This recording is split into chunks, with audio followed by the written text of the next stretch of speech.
fellow climber, you're going the wrong way. What's going on? We're almost to the next base camp. Why are you headed down the mountain? I give up. It was too cold.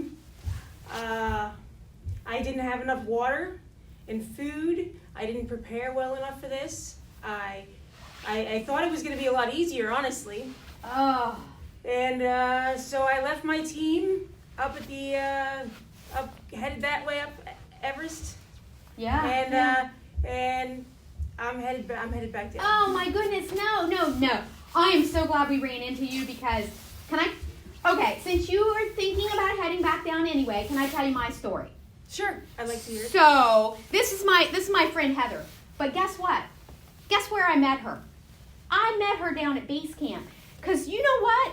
I thought I was going to be able to climb Everest all by myself. I came, I got to base camp, I was hanging out, and she came over to me and said, "Are you all by yourself? You didn't try to do it by yourself, did you? Did you have... No, I had a team. You have a team. So see, I thought that I could do everything by myself. I didn't think I needed any but one or anything, and I thought I could do it. And then I met Heather, and she taught me this lesson from the Bible, and she taught me this thing says, we is greater than me. Jesus taught people to be together, to gather together, because when you come together with other people and other who do believe, you're stronger. So I hooked up with Heather and her team because I learned that we is stronger than me. So that was the first part. But it gets worse. You mentioned that you were almost out of food and water and that you didn't feel like you brought enough stuff. I brought like 2 granola bars. Oh. Like I wasn't prepared at all. I hadn't prepared. I hadn't built a plan. I was just going to, I don't know what I was thinking. I was just going to walk, I guess. I thought, well, I've walked that far on flat ground. I can climb that mountain. And then she told me another story. This one was called a parable. She told me another story. Parable? A parable. Do you know what a parable is? Well, sometimes whenever 2 lines are close together, they're like this. No, not a parallel. I like that. That's a good math lesson. But a parable is a story with a message of faith. So she taught me that, first of all, you want to build your life on something solid. You want to have a solid plan. And I didn't have a solid plan to climb Everest. So Jesus had told this parable about a man who built his house on sand and a man who built his house on rocks. And guess what happened to the house in the sand when the rains came? The sand went away. Whoop, and the house fell down. So the man who built his house on nice solid rock, what do you think happened? Well, it probably didn't move very much. It didn't. So what I learned was you have to build your life on solid things. You have to build your plans on a solid foundation. That always starts with Jesus. So she got me praying more. They shared their stuff with me. Her team was so nice. They shared their stuff with me. So my friend Heather, what is your name? Jen.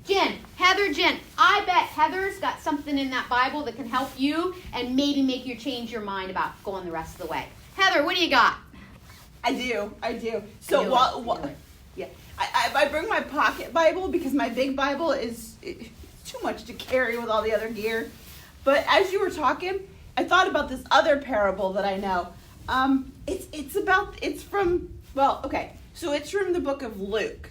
So if you're not familiar with our Bible, it's a gospel. Luke was a disciple of Jesus. It's in the New Testament. He was one of the we. One of the we. Okay. One of the we. All right, one of the we. You can go to the table of contents in the beginning of the Bible and look it up and find where Luke is. But it's from chapter 12, verse 16. And this parable talks about a man. Now, parables are, I'm going to put my Bible away because I know this parable. Parables are stories that have a message. And so this parable talks about a man who had a lot of grain, food, flour, and stuff. And he has a lot of it. And so he goes and he puts it away after the harvest. He puts it away in a silo in this big building to store it for the winter. And after he fills his silo, he still has more. He says, well, I have a lot of food left over for the winter. I'm going to tear down this silo and build a bigger one. to save all of my food because it's my food. I'm not going to share it. It's my food. So he tears down that silo and builds a bigger silo for all of his food. And that night, God comes to him and says, "Ha! You greedy person, you. Because you were so greedy, tonight, you're going to die." Whoa. And he doesn't get to eat any of his food that he stored up for himself. Wow. Now, the message of that parable isn't about dying. It's more about that if we store up all of the stuff for us and not share it, that's not good. If we have extra, we need to share. And so as you guys were talking, I was thinking about that parable because we have extra that we can share. Yeah, yes. No, I get it. Can I finish? Yes, you can finish. I know what it means. It means if you want to come to base camp with us, we have extra and we're not going to be greedy and selfish. Yes. We'll share with you. Wow. And That then- would be amazing. Then you could rejoin your team and finish the climb. Am I right? You are right. What do you say? I say that would be amazing. Okay, so we'll share with you and then you can keep climbing. Yes. And remember, take Jesus. Jesus is with you. So we're going to talk to Jesus all along the way because that helps too. How's that sound? That sounds great. All right, we ready? Let's head to base camp and get her some supplies. Let's go.